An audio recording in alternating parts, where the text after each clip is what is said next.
हम बात करेंगे अध्याय 3 परिचय के बारे में। इस अध्याय को हम निम्नलिखित 5 चरणों में पूरा करेंगे।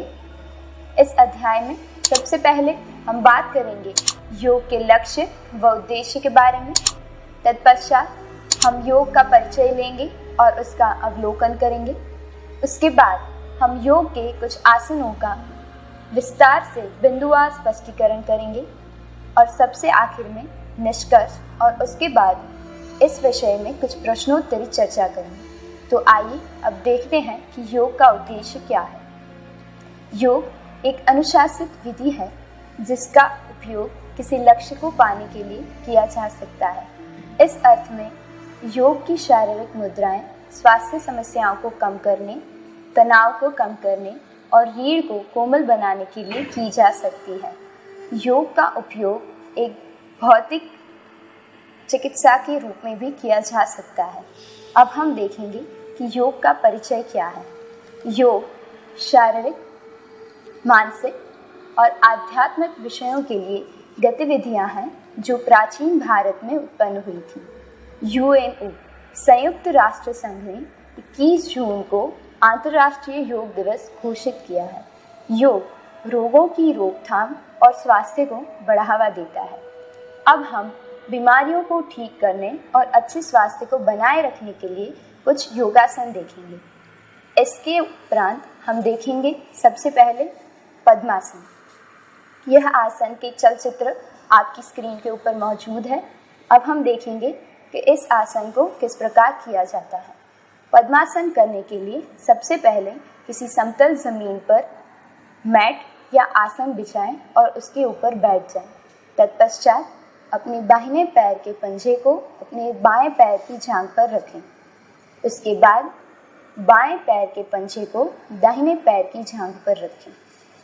इस वक्त आपके दोनों पैरों के तलवे आपके पेट की तरफ होने चाहिए। आपकी कमर और गर्दन सीधी होनी चाहिए। अब आप अपने दोनों हाथों की कुहनियों को अपने घुटनों पर रखें। इस वक्त आपके दोनों कंधे बराबर और सीधे होने चाहिए। अब अपनी आंखों को धीरे से बंद करें और हल्की हल्की श्वास लें।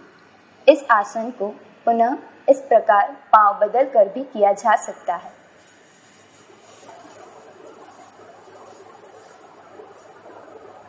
पद्मासन के स्वास्थ्य से हमें क्या लाभ मिल सकता है? यह आसन मन को शांत करता है और भटकने से रोकता है। यह आसन के नियमित अभ्यास से रक्तचाप नियंत्रण में रहता है। इस आसन को करने से मेरुदंड सीधा, लचीला व मजबूत बनता है। अब हम देखेंगे अगला आसन जो है सिद्धासन। इस आसन को किस प्रकार किया जाता है, यह विधि मैं आपको बताऊंगी। सबसे पहले यह आसन करने के लिए किसी समतल जमीन पर आसन या मैट बिछाएं और उसके ऊपर बैठ जाएं। तत्पश्चात अपने बाएं पैर की एड़ी को गुदा से सटा कर रखें और दाहिने पैर की एड़ी को अंडकोश के नीचे रखें। इस वक्त आपके दोनों पैरों की एड़ियां जांघ और पिंडलियों के बीच होनी चाहिए। आपका कमर और गर्दन सीधी होनी चाहिए।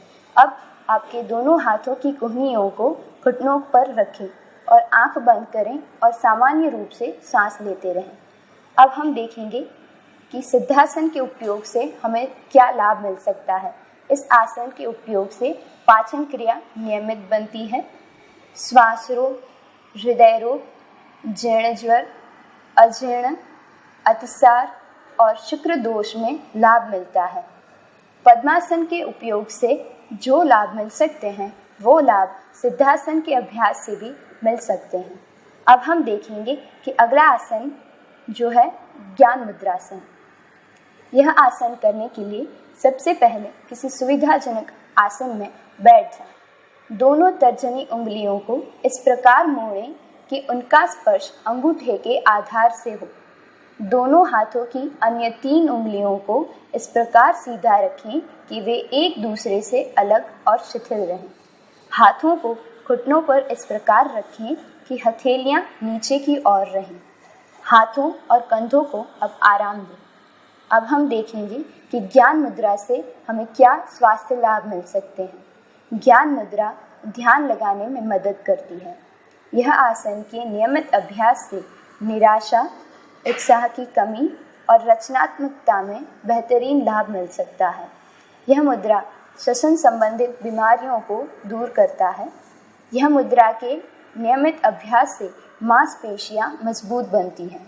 अब हम हमारा अगला आसन देखेंगे जो है वज्रासन। इस आसन को करने के लिए सबसे पहले किसी समतल जमीन पर आसन या मैट बिछाएं और उसके ऊपर बैठ जाएं। अब अपने घुटनों के बल जमीन पर बैठें और इस दौरान दोनों पैरों के अंगूठों को साथ में मिलाएं और एड़ियों को अलग रखें। अब अपने नितंबों को एड़ियों पर टिकाएं। अब हथेलियों को घुटनों पर रख दें। इस दौरान अपनी पीठ और सिर को सीधा रखें। दोनों घुटनों को आपस में मिलाए रखें।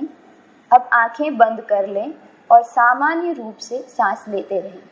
इस अवस्था में आप 5 से 10 मिनट तक बैठ सकते हैं।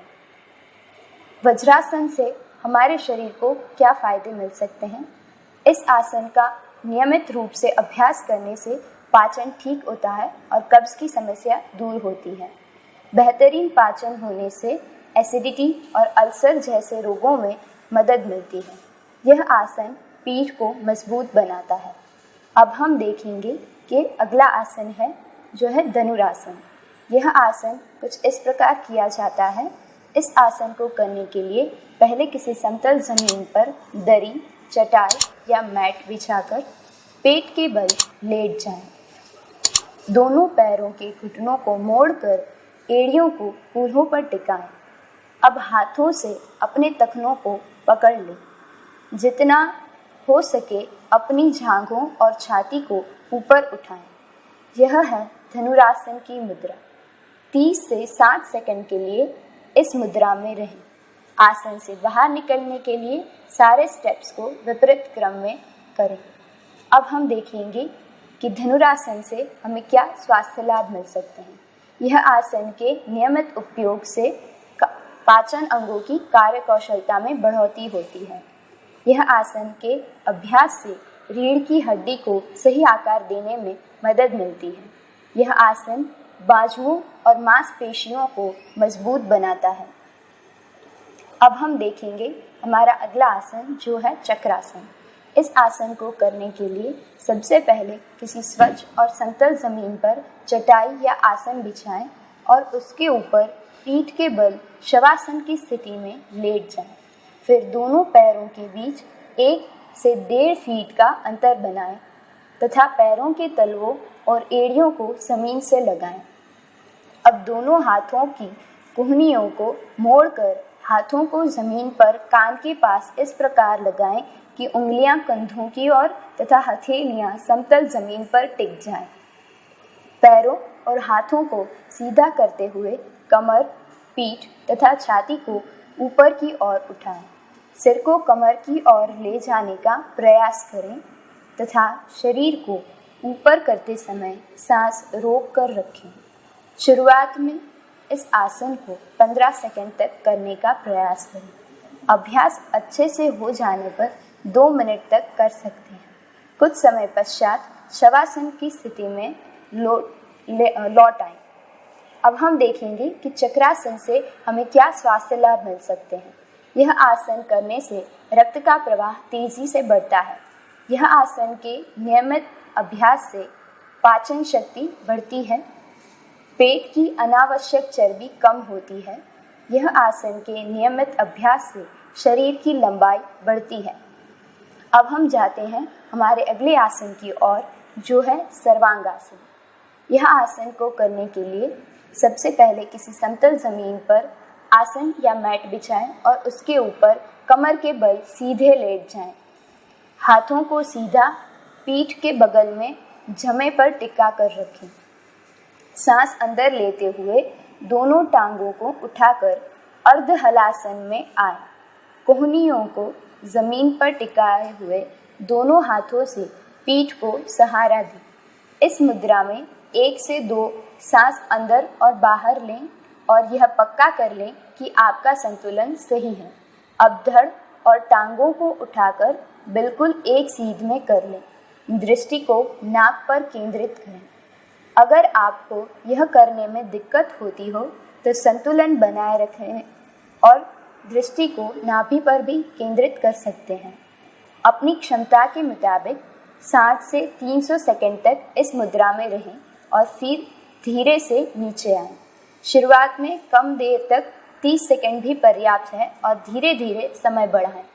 अब हम देखेंगे कि सर्वासन करने से हमें क्या स्वास्थ्य लाभ मिल सकते हैं।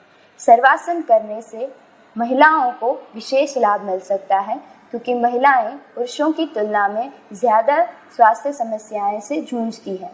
यह आसन सभी बच्चों और बड़ों सभी के लिए लाभदायी है, लेकिन यह आसन महिलाओं के लिए विशेष रूप से लाभदायी है। अब हम बढ़ते हैं हमारे अगले आसन की ओर, जो है शवासन।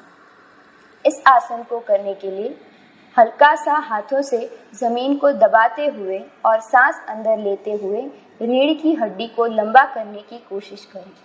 अब सीधा कमर के बल लेट जाएं। पैरों में 2 फुट का अंतर रखें। बाजुओं को धड़ से 45 डिग्री तक रखें। हथेलियां छाती की तरफ होनी चाहिए। अब आंखें बंद रखिए। शवासन में सोना नहीं है, बस संपूर्ण शरीर और दिमाग को आराम देना है। कोशिश करें कि आपकी श्वास एकदम शांत और धीमी हो जाए। जितनी श्वास शांत और धीमी हो जाएगी, उतना आप रिलैक्स महसूस करेंगे। शवासन में 5 से 10 मिनट तक रहें। शवासन से बाहर निकलने के लिए सांस पर ध्यान केंद्रित करें। हल्का से पैरों और उंगलियों को हिलाना शुरू करें, फिर कलियों को घुमाएं। अब हाथ ऊपर उठाकर पूरे शरीर को स्ट्रेच करें और धीरे से उठकर सुखासन में बैठ जाएं। अब हम देखेंगे कि शवासन करने से हमारे स्वास्थ्य को क्या लाभ मिल सकते हैं। यह आसन करने से मस्तिष्क शांत बनता है और तनाव मुक्त रहता है। यह आसन के नियमित अभ्यास से श्वसन तंत्रिकाएं ठीक से काम करती हैं। यह आसन के अभ्यास से सिर दर्द, थकान और अनिद्रा जैसी समस्याओं से राहत मिल सकती है। अब हम देखेंगे कि हमारा अगला आसन है, जो है हलासन। यह आसन को करने के लिए सबसे पहले किसी समतल ज़मीन पर मैट या आसन बिछाएं और उसके ऊपर पेट के बल लेट जाएं। अब आप धीरे धीरे अपने पाँव को मोड़े बगैर पहले 30 डिग्री, फिर 60 डिग्री और उसके बाद 90 डिग्री पर उठाएं। सांस छोड़ते हुए पैरों को पीठ उठाते हुए सिर के पीछे लेकर जाएं और पैरों की उंगलियों को ज़मीन से स्पर्श कराएं। अब योग मुद्रा हलासन है। धीरे धीरे सांस लें और धीरे धीरे सांस छोड़ें। जहाँ तक संभव हो सके इस आसन को धारण करें, फिर धीरे धीरे मूल अवस्था में आएं। यह एक चक्र हुआ। इस तरह आप 3 से 5 चक्र कर सकते हैं। अब हम देखेंगे कि हलासन से हमारे स्वास्थ्य को क्या लाभ मिल सकते हैं। यह आसन करने से हमारे पेट की अनावश्यक चर्बी कम होती है। यह आसन के नियमित अभ्यास से शरीर में रक्त का प्रवाह बढ़ता है और रक्त सर तक पहुंच सकता है, जिससे बाल झड़ने की समस्या में राहत मिलती है। अब हम आगे बढ़ेंगे हमारे अगले आसन की तरफ, जो है सूर्य नमस्कार। यह आसन करने के लिए सबसे पहले प्रणामासन की स्थिति में आएं।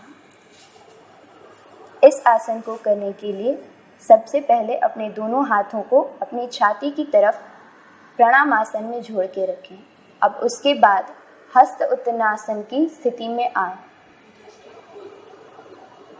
हस्त उत्तनासन करने के बाद पाद हस्तासन की स्थिति में आएं। पाद हस्तासन करने के बाद अश्व संचालनासन की स्थिति में आएं। अश्व संचालनासन की स्थिति के बाद दंडासन की स्थिति में आएं। दंडासन की स्थिति करने के बाद भुजंगासन की स्थिति में आएं। इसके बाद अष्ट नमस्कार की स्थिति में आए। इसके बाद भुजंग आसन की स्थिति में लौट आए। तत्पश्चात अश्व संचालन आसन की स्थिति में आए। अब उसके बाद पाद हस्तासन की स्थिति में आए। तत्पश्चात अश्व उत्थानासन की स्थिति में आए। और सबसे आखिर में सबसे पहले जो स्थिति थी प्रणाम आसन की स्थिति में लौट आए। इस आसन को करने से हमारे स्वास्थ्य को क्या लाभ मिल सकते हैं? सूर्य नमस्कार पूरे शरीर में रक्त का परिसंचरण करता है। यह आसन करने से हमारे स्वास्थ्य को रोग मुक्त रहने में मदद मिलती है। यह आसन सिर से पांव तक शरीर के हर अंग को व्यायाम देता है। यह आसन धीमी गति पर करने पर शरीर लचीला व मजबूत बनता है। यह आसन को मध्यम गति पर करने पर शरीर के मांसपेशियों को टोन करने में मदद मिलती है। यह आसन अगर तेज गति से किया जाए तो वज़न कम करने में मदद होती है। यह आसन तेज गति से करें तो शरीर को कम करने में मदद मिलती है और मानसिक शांति और धैर्य मिलता है। अब हम देखेंगे कि योग से निष्कर्ष कैसे किया जाता है।